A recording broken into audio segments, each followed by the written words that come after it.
My husband forgot to hang up after saying, "I love you." Then I heard him laugh and my stepbrother's voice. "She actually believes you. The meds are kicking in. Soon she won't even know her own name." My blood ran cold. They were scheming to take my inheritance. I dropped the phone, vanished, and made a plan. 3 weeks later, they walked right into their doom. My world shattered not with a bang, but with a whisper, the chilling sound of my husband's voice just moments after he'd told me he loved me. That "I love you too" had barely left my lips when I heard him again, but this time, he wasn't talking to me. My entire life, the one I thought was real, cracked open like an egg on concrete. I was still holding the phone to my ear, waiting for the familiar click of disconnection, when Blake's voice came through again, low and filled with a satisfaction I now realized was utterly sinister. "She bought it completely," he chuckled. My blood turned to ice water in my veins, and the phone trembled in my hand. Then another voice joined in, a voice that made my stomach drop right through the floorboards. It was my stepbrother, Cameron. "The insurance policy is solid," he said, his words cutting me like shards of glass. 2 million, plus the inheritance properties. Once we trigger the clause about her instability, it all transfers clean. I pressed the phone harder against my ear, my heart hammering so loud I was terrified they might hear it through the connection. The cheerful yellow walls of our kitchen, the coffee mug Blake had bought me for our anniversary. Suddenly, everything felt like a fake, hollow stage set. "The medication switch was genius," Blake continued, and I could practically hear the smile in his voice. "Dr. Whitmore thinks he's helping her depression, but those pills are going to make her paranoid, erratic. A few more weeks and we'll have all the documentation we need." My legs gave out. I slumped against the kitchen counter, the cold granite biting into my back as the phone slipped from my numb fingers. But I could still hear them, their voices floating up from the device that had become a window into my own destruction. "What about Elena?" Cameron asked.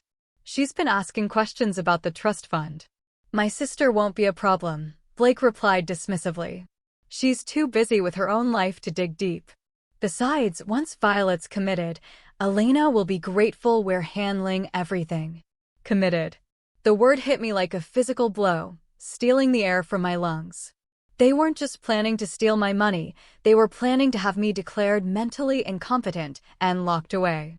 My gaze fell on the pill bottle on the counter, the one Dr. Whitmore had prescribed just 3 weeks ago. The one Blake had been so supportive about, bringing me water every morning, making sure I took my medicine with breakfast. Those pills that had been making me feel foggy, disconnected, like I was living my life through a thick pane of glass. How long had this been going on? How long had my husband been slowly poisoning me while kissing me goodnight? How long had my stepbrother, the boy I'd helped raise after Dad married his mother, been planning to steal everything our father had left me? The conversation continued, but their voices seemed to come from underwater now. Fragments pierced through the haze. The lawyer, power of attorney, she'll never see it coming. Each word was another nail in the coffin of the life I thought I'd been living. My name is Violet Ashford, and until 3 minutes ago, I believed I was a woman struggling with depression after losing my father, supported by a loving husband and a caring family. Now I knew I was prey, and the hunters had been circling me for months. I forced myself to breathe, to think. The phone was still connected. They still didn't know I could hear them. For the first time in weeks, my mind felt sharp, clear. Probably because I'd forgotten to take my morning medication in my rush to get to my therapy appointment. Therapy. Another piece of the puzzle clicked into place. Dr. Whitmore, who'd been so quick to prescribe medication, so eager to document my episodes. How much was Blake paying him? Or was Cameron the one pulling those strings? I picked up the phone with shaking hands and ended the call. The silence that followed was more deafening than their conversation had been. Then, I just sat there in my kitchen, the kitchen where Blake made me coffee every morning, where Cameron had eaten Sunday dinners with us, where I'd felt safe and loved. And I began to plan. They thought they were hunting a wounded deer. They had no idea they'd awakened a wolf. The next morning, I did something I hadn't done in weeks. I pretended to take my medication. Blake watched me swallow the pill with his usual concerned smile, The very same expression he'd worn when he'd held my hand at Dad's funeral, when he'd promised to take care of everything. "How are you feeling today, sweetheart?" he asked, brushing a strand of hair from my face with fingers that now felt like ice against my skin. "Better," I lied, forcing myself to lean into his touch. "The fog is lifting a little." His smile tightened, almost imperceptibly. "That's wonderful, but remember what Dr. Whitmore said. Recovery isn't linear. You might have some bad days ahead," he added, so thoughtfully setting the stage for my inevitable breakdown. "I know," I said softly. "I'm just grateful to have you taking care of everything. I don't know what I'd do without you." The words tasted like ash in my mouth, but Blake's expression relaxed. He kissed my forehead, and I had to fight not to flinch away. "I'll always take care of you, Violet. Always." After he left for work, I spat the pill into my palm and flushed it down the toilet. Then I called in sick to my job at the art gallery, a job Blake had been encouraging me to quit, claiming the stress was too much for my fragile state. I had work to do. My first stop was the bank. I'd been letting Blake handle our finances since Dad's death, too grief-stricken and medicated to care about money. But I still had access to my accounts, and I needed to see exactly what had been happening to my inheritance. The numbers on the screen made my stomach turn. Transfers, withdrawals, investment changes, all authorized with my electronic signature, except I'd never authorized any of them. Blake had been systematically moving my money, small amounts at first, then larger chunks as my depression worsened and I became less involved in day-to-day decisions. Mrs. Benjamin, the bank manager, appeared at my shoulder. "Mrs. Ashford, is everything all right? You look pale." I turned to her, this woman who'd known my family for years, who'd helped Dad set up my trust fund when I turned 25. "Mrs. Benjamin, I need to ask you something, and I need you to be completely honest with me." She nodded, concern creasing her features. "Has my husband been in here recently making changes to my accounts?" Her expression shifted, becoming guarded.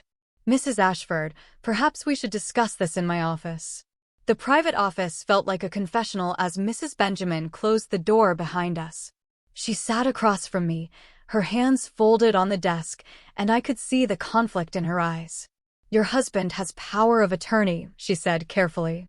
"The paperwork was filed 6 weeks ago, after you started having difficulties." "What difficulties?" My blood ran cold. "The incident here at the bank." "You don't remember?" "What incident?" Mrs. Benjamin's face crumpled.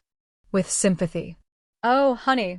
You came in very upset, crying about people following you, insisting that someone was trying to steal your money. You seemed very confused. Your husband came to collect you, and the next week he brought in the power of attorney documents, signed by you and witnessed by Dr. Whitmore." The room spun around me. I gripped the arms of my chair, fighting off a wave of nausea.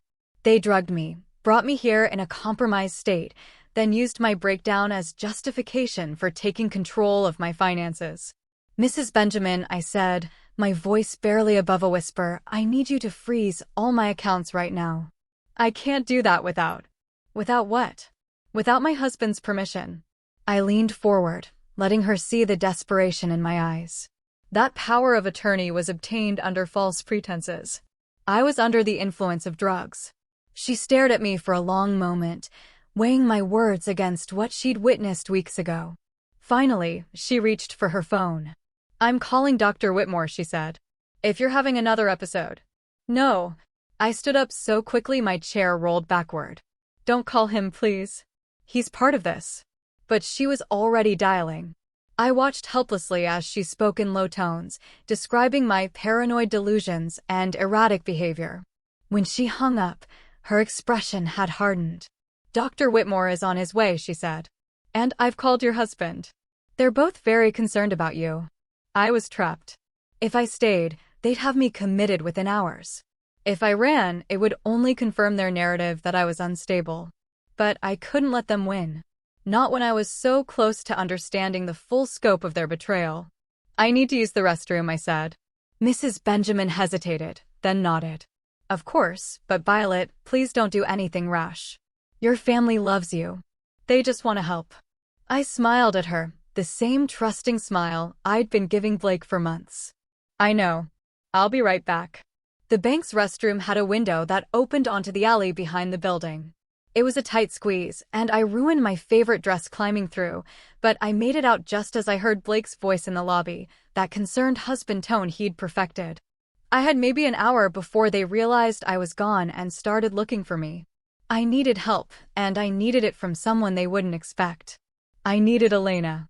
My sister-in-law lived 20 minutes away in a neighborhood that screamed suburban perfection.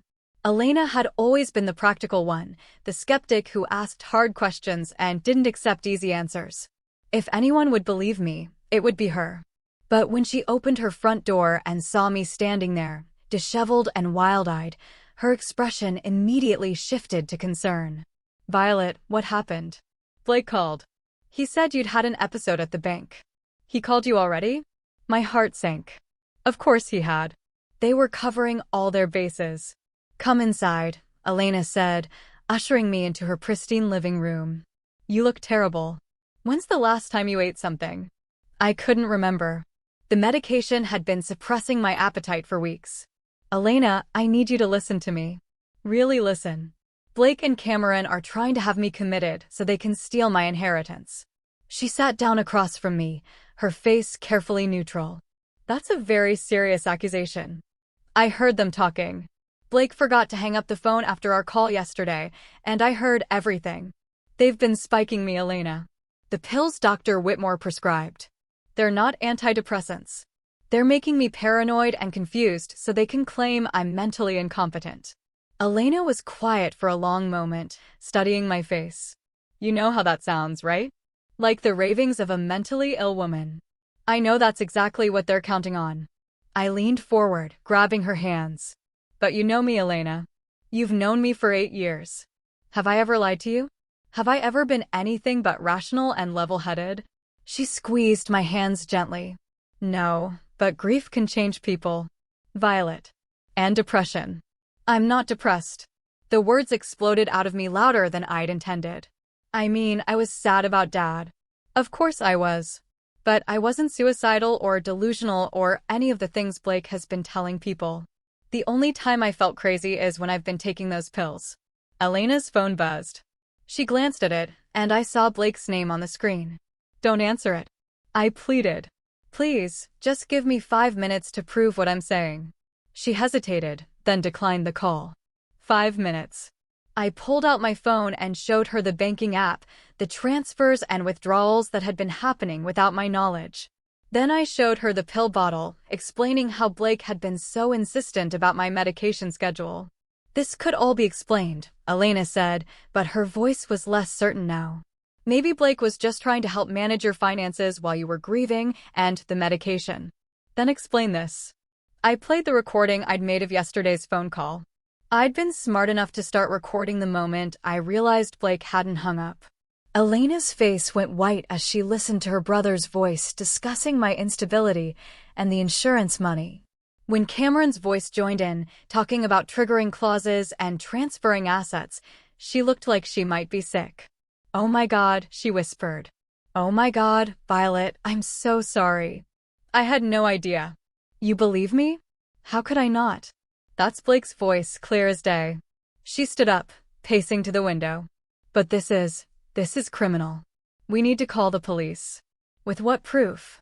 A recording that could be dismissed as fake? My word against a respected doctor and my grieving husband." I shook my head. "They've been planning this for months, Elena. They have documentation, witnesses, medical records. By the time the police sort through it all, I'll be locked up in a psychiatric facility, and they'll have cleaned out every account." Elena's phone buzzed again. This time it was Cameron. "He's calling you now," I observed. "They're coordinating their search." She declined the call, but I could see the wheels turning in her mind. "What do you want to do?" "I want to destroy them, but I need help. And I need someone they trust to help me do it." Elena looked at me for a long moment, then nodded slowly. "What do you need?" The plan we hatched was simple in concept, but complex in execution. Elena would call Blake back, tell him she'd found me having a breakdown in her living room, and convince him that I needed immediate psychiatric intervention. She'd suggest bringing me to Dr. Whitmore's office, where Blake could sign the commitment papers. Meanwhile, I would be gathering evidence. This is incredibly dangerous, Elena warned as she helped me climb into the back of her SUV. If they catch you. They won't, I said, though my heart was hammering against my ribs. Blake thinks I'm having a psychotic break. He won't expect me to be thinking clearly enough to investigate. Elena drove me to Blake's office building and dropped me off in the parking garage. I had maybe 2 hours before the fake appointment at Dr. Whitmore's office, 2 hours to find proof of what they'd been planning. Blake's law firm occupied 3 floors of a downtown high-rise. I'd been there dozens of times for office parties and client dinners, so the security guard recognized me and waved me through without question. Mrs. Ashford, how are you feeling? Blake mentioned you'd been under the weather. Much better, thank you, Jerry. I just need to grab something from Blake's office. Blake's secretary was at lunch.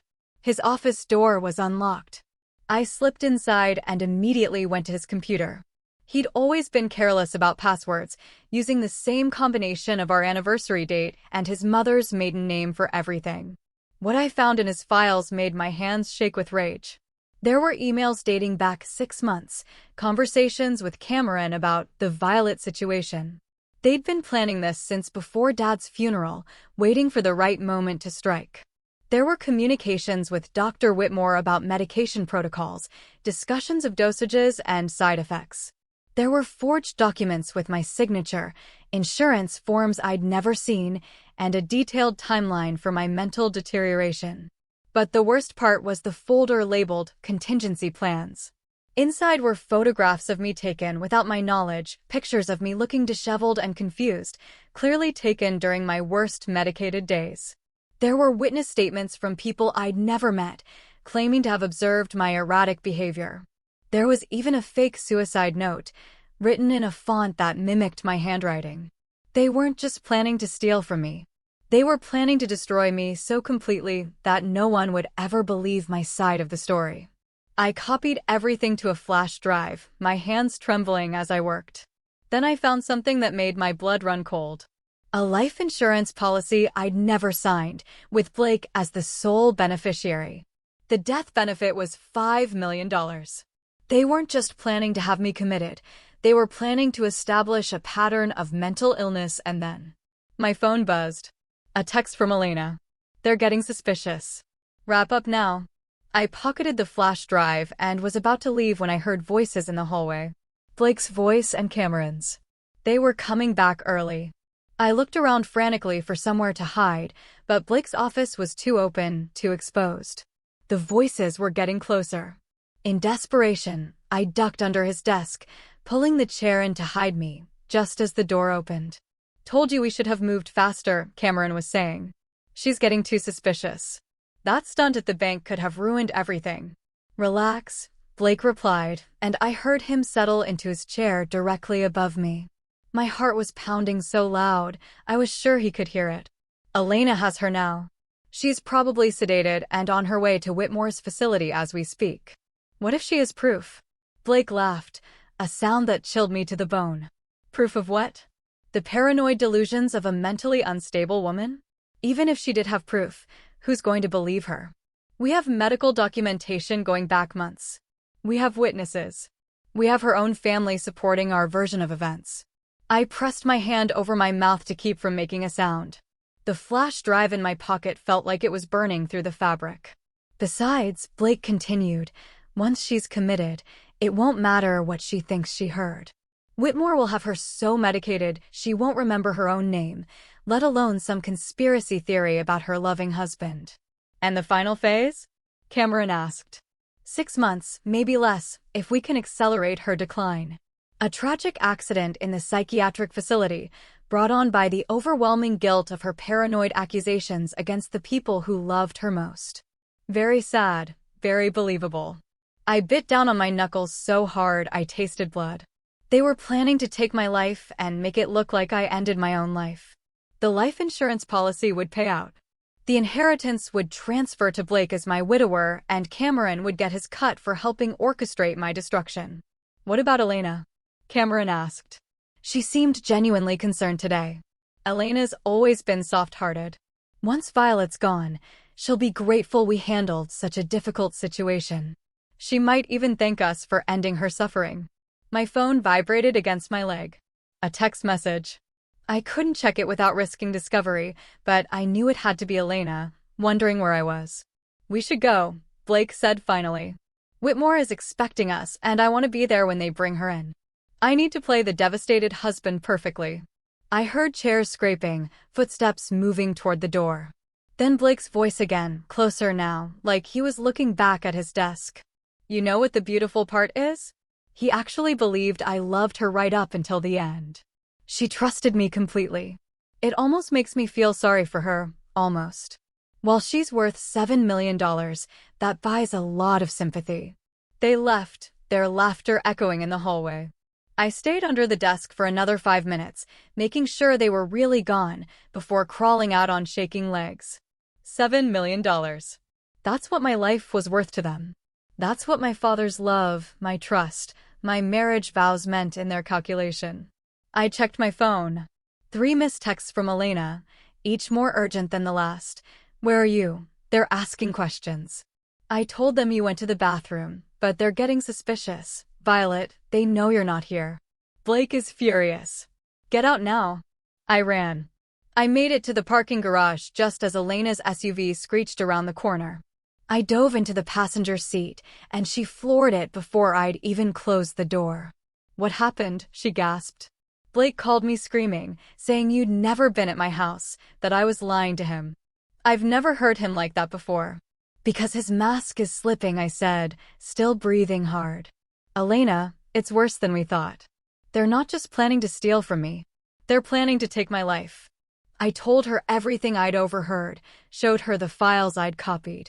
Elena pulled over in an empty parking lot and sat staring at the evidence, her face pale with shock. We have to go to the police now, she said. This is an attempt to take a life. Is it? They haven't actually tried to take me out yet. And look at this from a cop's perspective, a woman with documented mental health issues, claiming her husband and stepbrother are trying to take her life for money. The same woman who just broke into her husband's office and stole confidential files. Elena's phone rang. Blake's name flashed on the screen. Answer it, I said, but put it on speaker. She accepted the call with trembling fingers. Elena, thank God. Blake's voice filled the car, and hearing it now, I could detect the false concern I'd been blind to for months. Is Violet with you? She's having a severe episode. She broke into my office. She's been making wild accusations. I don't know where she is, Elena lied smoothly. She left my house hours ago. She seemed really scared. What if she hurts herself? That's exactly what I'm afraid of, Blake said, and I had to admire his performance. He sounded like a man genuinely terrified for his wife's safety. Dr. Whitmore thinks she might be having a complete psychotic break. We need to find her before she does something irreversible. Have you called the police? I'm about to. Elena, if she contacts you, don't try to reason with her. Just call me immediately. In her current state, she might see you as part of whatever conspiracy she thinks is happening. After Elena hung up, we sat in silence for a moment. He's going to have you declared a missing person, Elena said finally. Probably. Dangerous to yourself and others. Every cop in the city will be looking for you. Then I need to disappear. But first, I need to make sure this evidence gets to someone who can use it. Who? If we can't trust the police. My father's lawyer, Richard Blackwood. He's the one who set up my trust fund, who knew Dad's wishes better than anyone. If anyone can help me navigate this legally, it's him. Elena nodded and started the car. Where does he live? He doesn't. He died 3 months ago. Elena's face fell. Then who? His daughter, Sophia Blackwood. She took over his practice. I pulled out my phone and started searching. She's young, but she's supposed to be brilliant, and she has no connection to Blake or Cameron. She might be our only shot. We drove across town to the Blackwood Law Offices, a small firm housed in a converted Victorian mansion. Sophia Blackwood was nothing like I'd expected.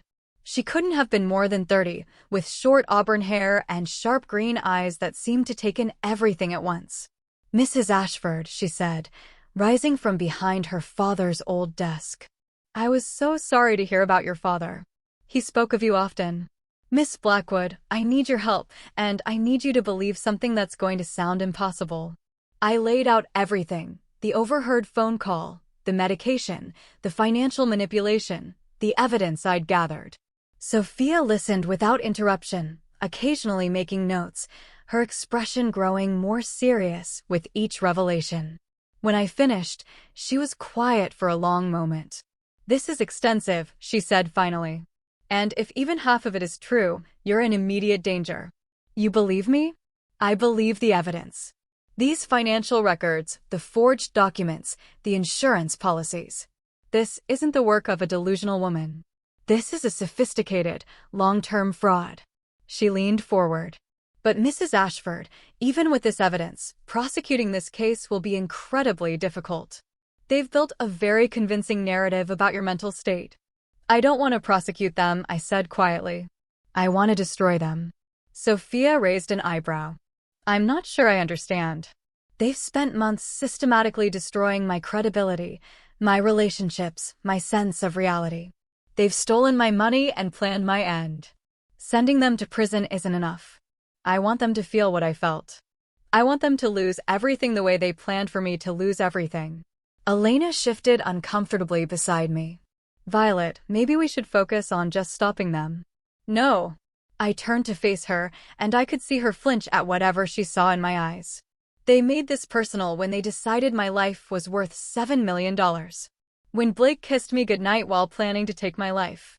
When Cameron, my own stepbrother, helped forge my signature on my own doom warrant." I turned back to Sophia. "Can you help me or not?" Sophia was quiet for a moment, then smiled, a sharp, predatory expression that reminded me of her father. "Mrs. Ashford, I think we can do better than just destroying them. I think we can make them destroy themselves." The plan Sophia outlined was elegant in its simplicity and devastating in its scope. We would use their own conspiracy against them, turning their carefully laid plans into the instruments of their downfall. "The key," Sophia explained, "is that they believe they're in control. They think you're mentally unstable and running scared. We're going to let them keep thinking that while we systematically dismantle their lives." Phase 1 was already in motion.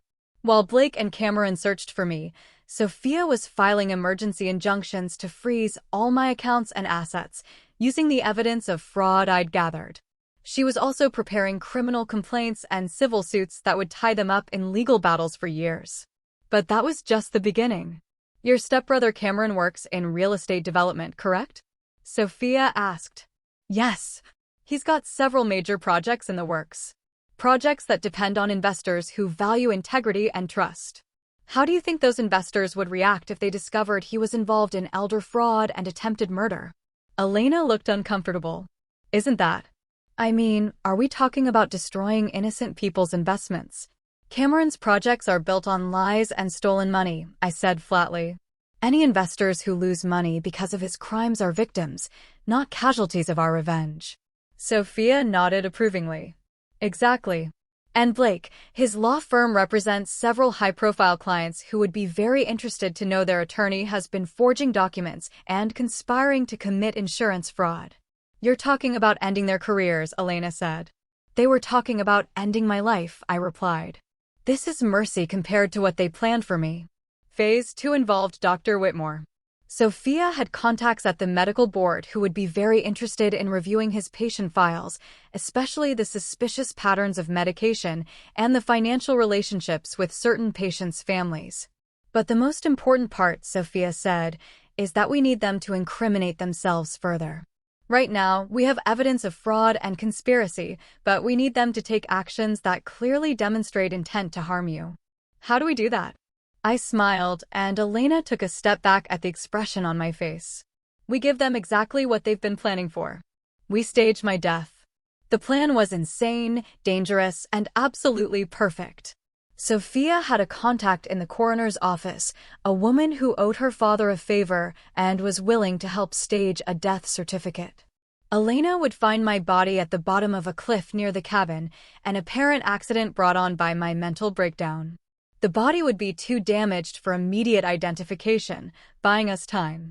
Meanwhile, I would be hidden in a safe house Sophia had arranged, watching as Blake and Cameron celebrated their victory and inevitably revealed the full scope of their crimes. "This is crazy," Elena said for the 100th time as we prepared. "If something goes wrong." "Nothing will go wrong," I said, though my heart was racing. Blake and Cameron think they're so smart, so careful, but they're about to make the biggest mistake of their lives, which is they're going to trust each other. The staged accident went perfectly. Elena called 911 in hysterics, reporting that she'd found my car abandoned near the cliff and my body at the bottom. The responding officers found the scene exactly as we'd arranged it: my jacket caught on a tree branch, my purse scattered on the rocks, and a body that would require dental records to identify. From my hiding place in Sophia's safe house, I watched the news coverage with grim satisfaction. Blake played the grieving widower perfectly, giving interviews about my struggle with mental illness and his desperate attempts to get me help.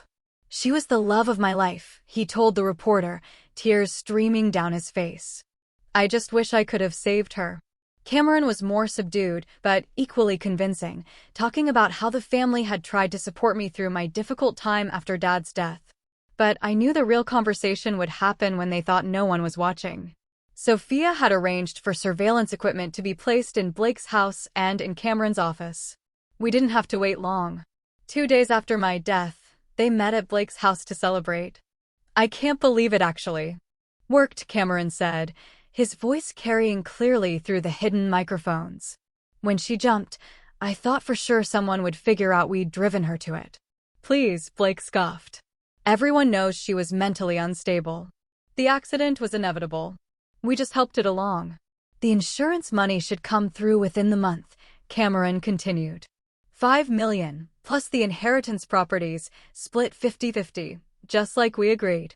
"Actually," Blake said, and I could hear the smile in his voice, "I've been thinking about our arrangement." There was a pause. "What do you mean?"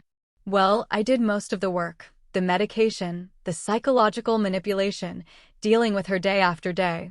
You just helped with the financial side." "We agreed on 50-50, Blake." "We agreed on a lot of things. But Violet's dead now, and dead women don't have stepbrothers. As far as the law is concerned, I'm her only heir."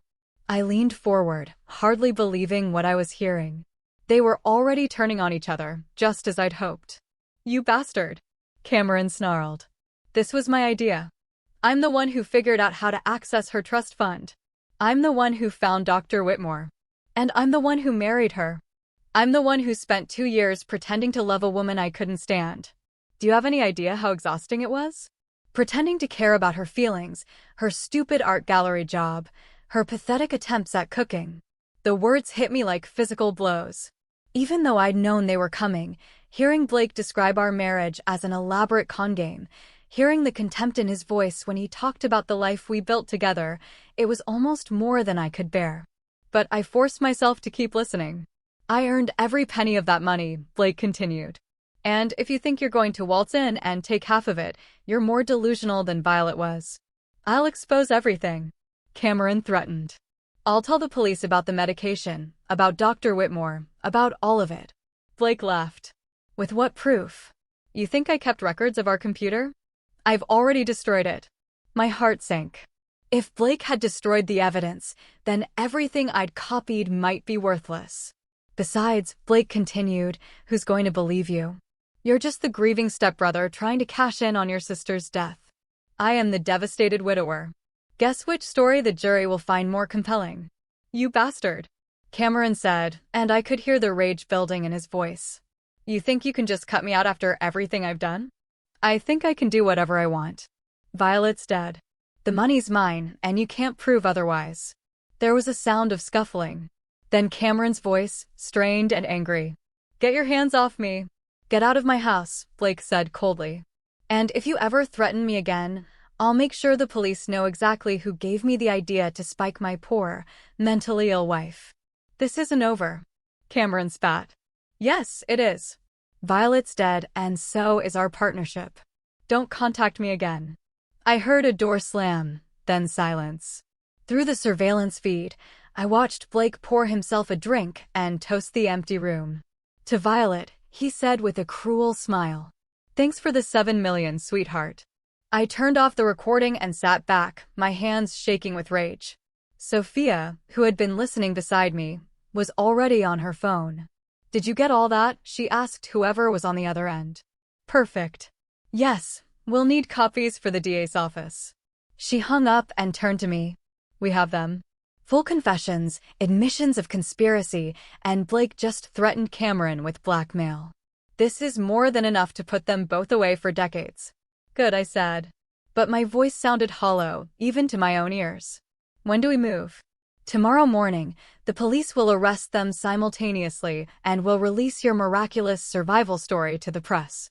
You'll be the woman who faked her own death to expose her husband's evil plot.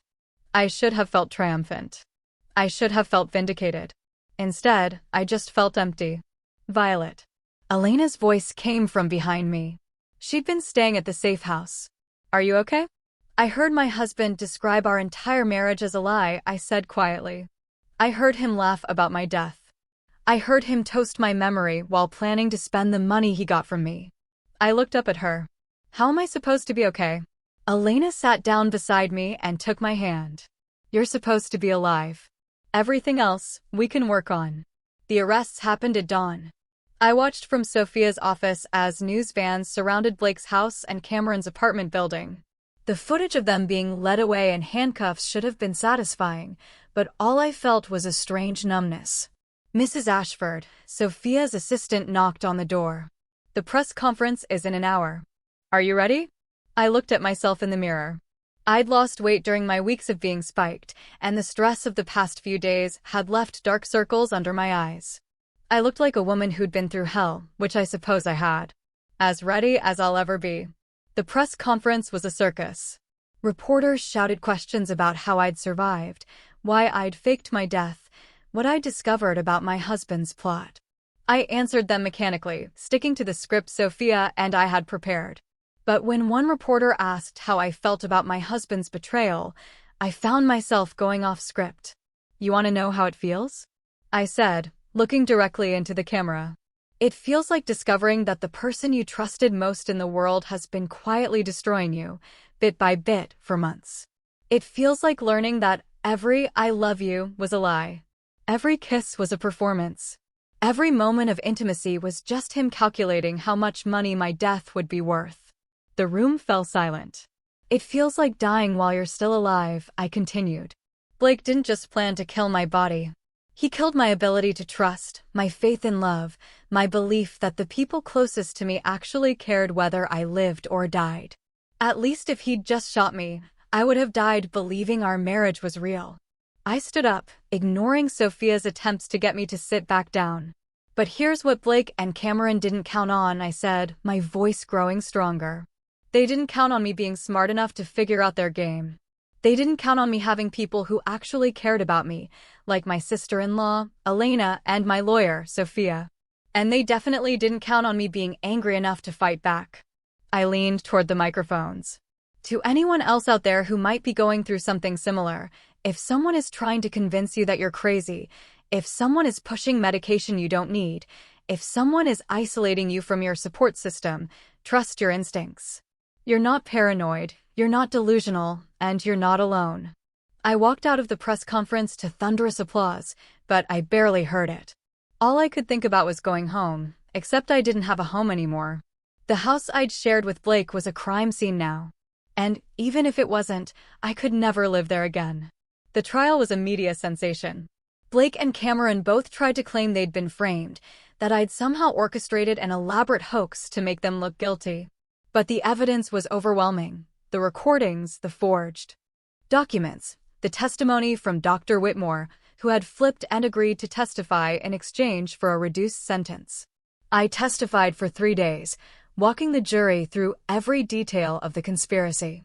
I told them about the pills that made me feel like I was losing my mind, about the financial manipulations I'd discovered, about the moment I'd heard my husband planning to take my life. Blake's lawyer tried to paint me as a vindictive woman seeking revenge on an innocent man, but the recordings spoke for themselves. When the jury heard Blake toasting my death and bragging about the insurance money, several of them looked physically ill. The verdict came back after only 4 hours of deliberation. Guilty on all counts. Blake got 25 years for conspiracy to commit a deadly act, insurance fraud, and elder abuse. Cameron got 20 years for his role in the conspiracy. Dr. Whitmore got 10 years and lost his medical license permanently. I should have felt vindicated. I should have felt like justice had been served. Instead, I felt hollow. 6 months after the trial, I was living in a small apartment across town, trying to rebuild a life that felt completely foreign to me. The insurance companies had paid out the claims on my death, then sued to get the money back when I turned up alive. My inheritance was tied up in legal proceedings. The art gallery had fired me during my mental health crisis, and no one seemed eager to hire the woman who'd faked her own death, even if it was for good reasons. Elena visited regularly, but I could see the worry in her eyes. I wasn't getting better. If anything, I was getting worse. The numbness that had started during the trial had spread until I felt like I was living my life through thick glass, watching everything happen to someone else. You need to talk to someone, Elena said during one of her visits. A therapist, a counselor, someone who can help you process what happened. I've had enough of therapists, I said flatly. The last one was trying to have me committed so my husband could steal my money. Not all therapists are Dr. Whitmore. There are good ones out there, people who actually want to help. I knew she was right, but I couldn't bring myself to care. What was the point of healing when everything I'd believed about my life had been a lie? What was the point of moving forward when I couldn't trust my own judgment about people? The doorbell rang, interrupting my spiral of self-pity. I wasn't expecting anyone, and Elena was already here. I looked through the peephole and saw a woman I didn't recognize, middle-aged, professionally dressed, with kind eyes and a patient expression. Mrs. Ashford, my name is Dr. Camilla Asher. I'm a psychiatrist, but I'm not here in a professional capacity. I'm here because I read about your case, and I wanted to talk to you about something important. I opened the door, but kept the chain on. If this is about treatment, it's not. It's about other women. Women who've been through what you've been through. That got my attention. I unlatched the chain and let her in. Dr. Asher sat down in my living room and pulled out a folder. I've been working with victims of psychological abuse for 15 years, she said. What happened to you? The systematic spiking of your drinks, the gaslighting, the financial manipulation, it's more common than you might think. She opened the folder and showed me photographs, documents, news clippings. These are just from the past year. Women whose husbands or family members tried to have them declared incompetent. Women who were manipulated and told they were crazy. Most of them didn't figure it out in time. I stared at the photos. Women of all ages, all backgrounds, all with the same haunted look in their eyes that I saw in my own mirror every morning. What happened to them? Some are in psychiatric facilities, heavily medicated and unable to advocate for themselves. Some lost everything and are living in poverty. A few. She paused. A few didn't survive. The weight of what she was saying hit me like a physical blow. You're saying there are other Blakes out there? Other Camerons? I'm saying there's an entire network of people who prey on vulnerable women, especially women with money or property. They use the mental health system as a weapon, turning doctors and lawyers, and even family members into accomplices. Elena leaned forward. What can we do about it? Dr. Asher smiled for the first time since she'd arrived. That's why I'm here, Mrs. Ashford. You have something these other women don't have. You have proof. You have evidence. You have a story that people believe. So you have the power to expose this whole system, to help other women who are going through what you went through, to make sure that what happened to you never happens to anyone else. I was quiet for a long moment, thinking about the women in the photographs, about the hollow look in their eyes that matched my own. What would I have to do? Tell your story. Not just the sensational parts that made the news, but the real story. The subtle signs, the gradual erosion of your autonomy, the way they made you doubt your own sanity. Help other women recognize the warning signs before it's too late. And you think that would help? I think it could save lives. The foundation started small. Just me, Dr. Asher, and Elena, working out of a rented office space downtown. We called it the Violet Ashford Foundation for Psychological Abuse Awareness, and our mission was simple. to educate women about the warning signs of systematic psychological manipulation, and to provide resources for those who suspected they were being targeted. The first few months were hard. I had to relive my story over and over again, speaking to support groups and women's organizations, giving interviews to journalists and researchers. Every time I told it, I felt like I was picking at a wound that refused to heal. But something strange started happening. Women began reaching out to us.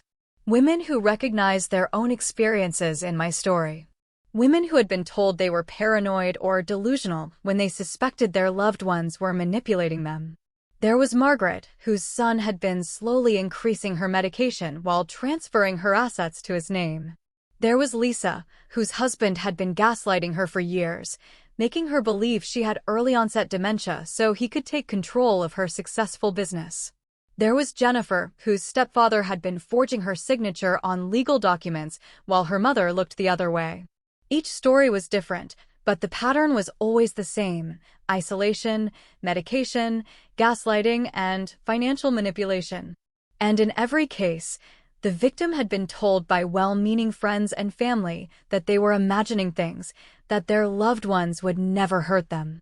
The hardest part, Margaret told me during one of our support group meetings, wasn't the money. It was realizing that my own son saw me as nothing more than a bank account with legs. I knew exactly what she meant. As the foundation grew, we started developing resources, checklists of warning signs, legal guides for protecting assets, networks of trusted doctors and lawyers who understood psychological abuse.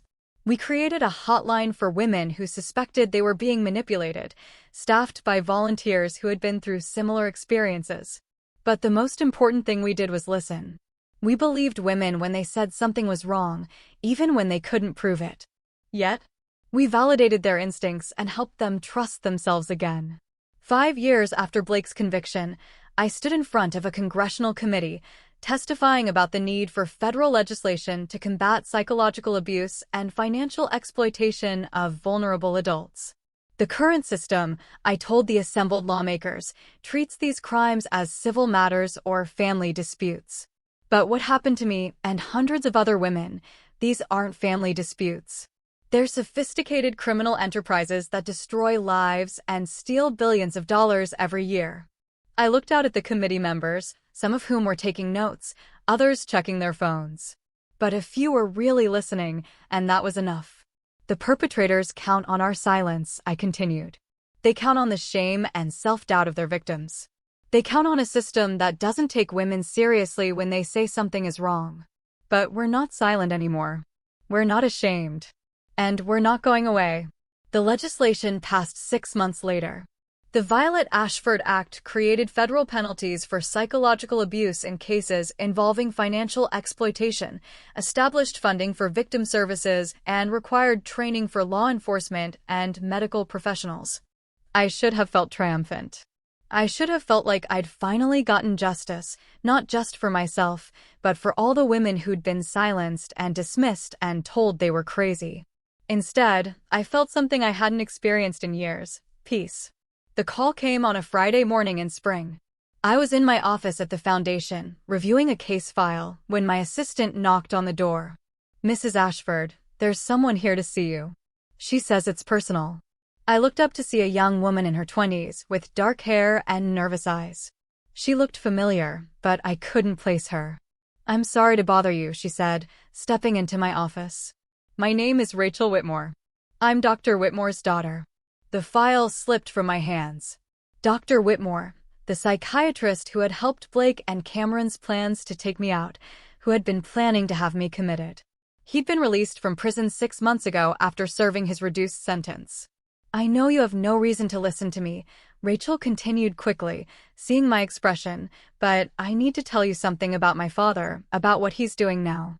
I gestured for her to sit down, my heart already racing. "What do you mean?" "He's doing it again. The same thing he did to you. He's found new victims, new partners. And this time he's being more careful." Rachel pulled out a folder and set it on my desk. "I've been watching him since he got out. I know what he did to you is unforgivable, but he's my father and I hoped prison had changed him, but it didn't. If anything, It made him smarter about covering his tracks. I opened the folder and felt my blood run cold. There were photographs of elderly women, medical records, financial documents. It was the same pattern I'd seen before: systematic drugging, isolation, financial manipulation. How many? I asked quietly. At least 6 that I know of. Maybe more. He's working with a network now. Other doctors, lawyers, care facility administrators. They're targeting wealthy widows, women with substantial assets and no close family to protect them. I studied the photographs, seeing my own story reflected in these women's faces: the confusion, the fear, the gradual erosion of their autonomy. Why are you telling me this?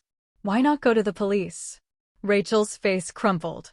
I tried, but he's learned from his mistakes. Everything looks legitimate on paper.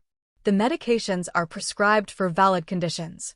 The financial arrangements are properly documented. The families seem genuinely concerned. Without someone on the inside, without proof of the conspiracy, the police think I'm just a daughter trying to cause trouble for her criminal father. Exactly. She leaned forward. But you stopped him before. You exposed him. If anyone can do it again, it's you. I stared at the files, feeling the familiar weight of responsibility settling on my shoulders. I'd built a good life for myself over the past 5 years. The foundation was thriving. I'd found peace. I'd even started dating again, a kind man named Maverick who knew my story and loved me anyway. I could walk away from this. Let someone else handle it. But then I looked at the photographs again, at the faces of women who were living through what I'd survived. Women who might not be as lucky as I'd been. What do you need from me? I asked. The investigation took 8 months. Working with Rachel as our inside source, we slowly built a case against Dr. Whitmore and his network. It was more sophisticated than anything Blake and Cameron had attempted, a multi-state operation involving dozens of conspirators and hundreds of victims. The hardest part was watching it happen in real time, knowing that women were being manipulated while we gathered evidence. But we had to be patient. Had to build an airtight case that couldn't be dismissed or plea bargained away. Mrs. Henderson is getting worse, Rachel reported during one of our weekly meetings. They've increased her medication again, and her daughter is pushing for her to sign over power of attorney. Mrs. Henderson was one of the victims we'd been monitoring, a 75-year-old widow with a substantial estate and a daughter who'd suddenly become very interested in her mother's finances after meeting Dr. Whitmore. How much time do we have? I asked. Maybe a week. Once they get the power of attorney, they'll move fast. They've learned from your case. They know not to drag it out too long. I made a decision that would have terrified the old me, the woman who trusted everyone and questioned nothing. We're going in early tonight. But we don't have enough evidence yet. We have enough to save Mrs. Henderson, and sometimes that has to be enough. The raid happened at dawn. Federal agents coordinated by the FBI's white-collar crime unit hit 12 locations simultaneously: Dr. Whitmore's office, the care facilities, the lawyers' offices, the homes of the conspirators. I was there when they arrested Dr. Whitmore. He looked older, more frail than I remembered, but his eyes still held the same cold calculation that had chilled me years ago. "Mrs. Ashford," he said as they led him away in handcuffs. "I should have known you'd be behind this." "You should have stayed in prison," I replied.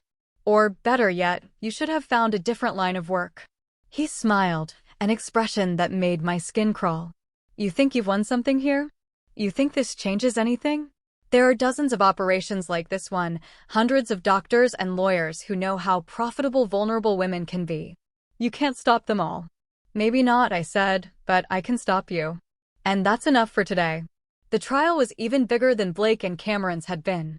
The media dubbed it the Whitmore conspiracy, and it exposed a network of corruption that reached into some of the most respected institutions in the country. Dr. Whitmore got life in prison. This time, his co-conspirators received sentences ranging from 10 to 30 years.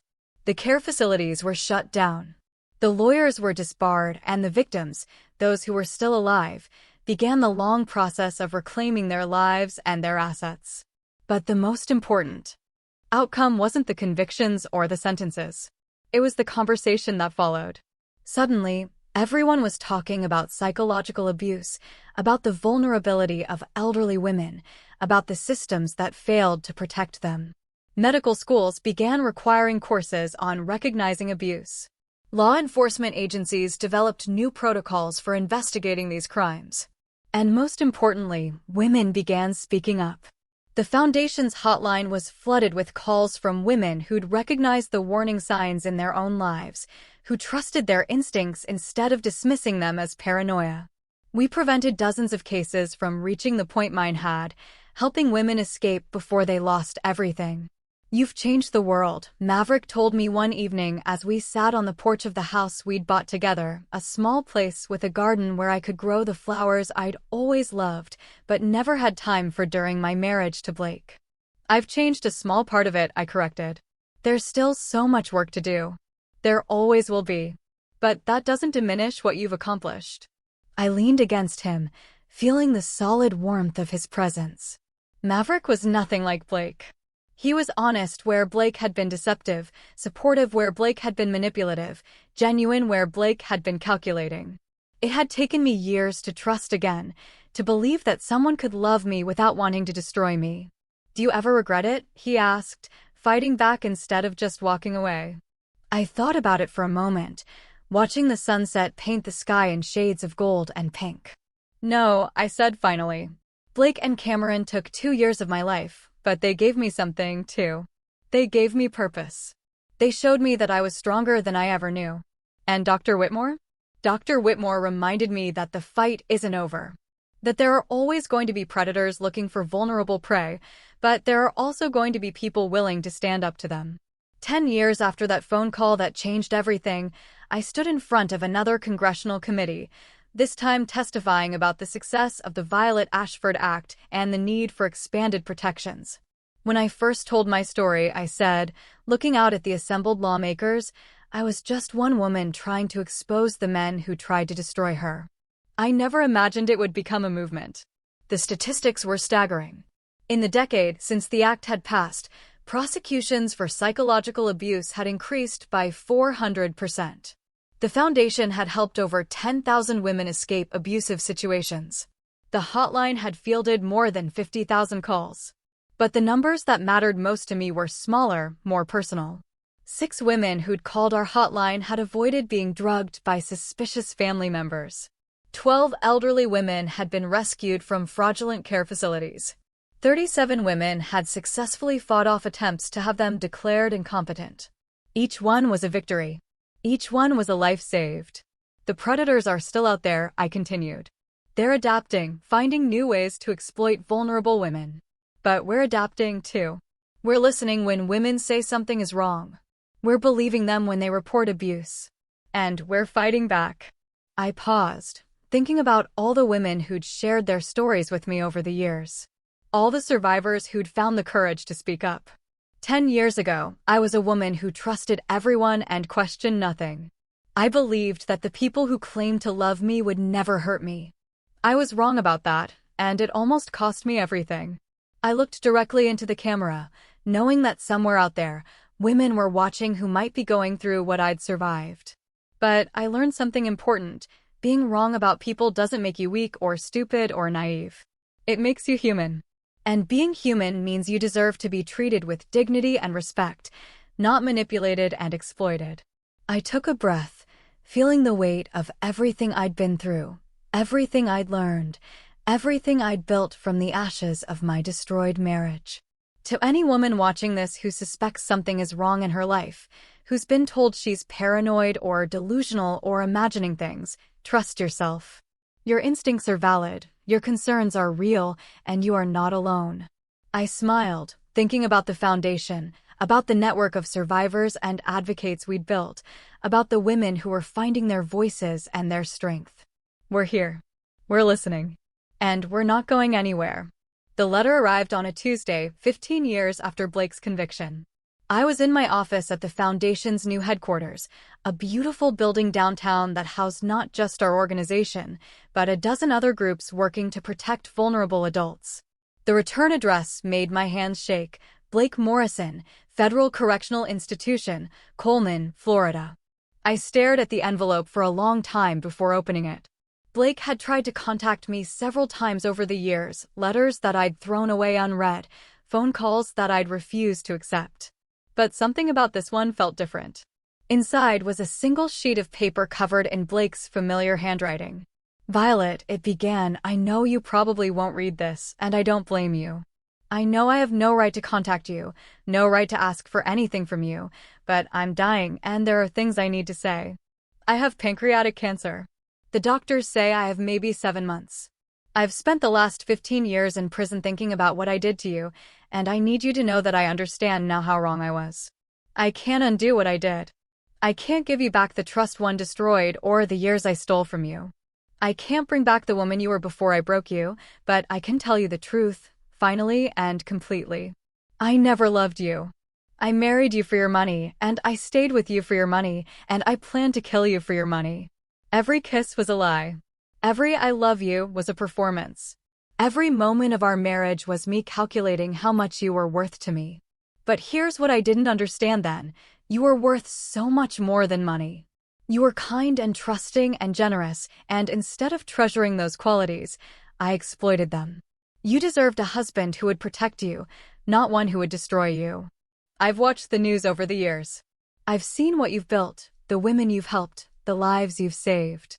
You took the worst thing that ever happened to you and turned it into something beautiful. You took my betrayal and used it to protect other women from men like me. I don't expect forgiveness. I don't deserve it. But I wanted you to know that even though I never loved you the way you deserved, I respect what you've become. You're stronger than I ever was, braver than I ever was, better than I ever was. I'm sorry, Violet, for all of it. For every lie, every manipulation, every moment of pain I caused you. I'm sorry I wasn't the man you thought you married. I'm sorry I wasn't the man you deserved. I hope you're happy. I hope you found someone who loves you the way you should be loved. I hope you found peace. Blake. I read the letter 2 times, then set it down on my desk and stared out the window at the city below. Somewhere out there, women were living their lives, trusting their partners, believing in love. Some of them would be betrayed as I had been. But more of them would be protected because of the work we'd done, because of the conversations we'd started, because of the systems we'd changed. I thought about the woman I'd been 15 years ago, trusting, naive, vulnerable. She was gone, destroyed by Blake's betrayal, as surely as if he'd killed her. But from her ashes had risen someone stronger, someone who could protect others from the predators who saw vulnerability as opportunity. I picked up my phone and called Maverick. "How was your day?" he asked, his voice warm with the genuine affection I'd learned to recognize and trust. "Complicated," I said. "But good. How is yours?" "Better now that I'm talking to you." I smiled, feeling the familiar warmth that came from being loved by someone who saw me as more than a bank account, more than a target, more than a means to an end. "I love you," I said, and meant it completely. "I love you too," he replied. And I knew he meant it too. After we hung up, I took Blake's letter and fed it into the shredder beside my desk. Then, I opened my laptop and began working on my speech for tomorrow's conference, a gathering of advocates, survivors, and law enforcement officials from around the world, all working to protect vulnerable adults from exploitation. The title of my presentation was From Victim to Victor: How Betrayal Can Become Purpose. I had a story to tell and women to protect and a world to change. Blake was dying in prison, alone and forgotten. I was living in freedom, surrounded by love and purpose. In the end, that was justice enough.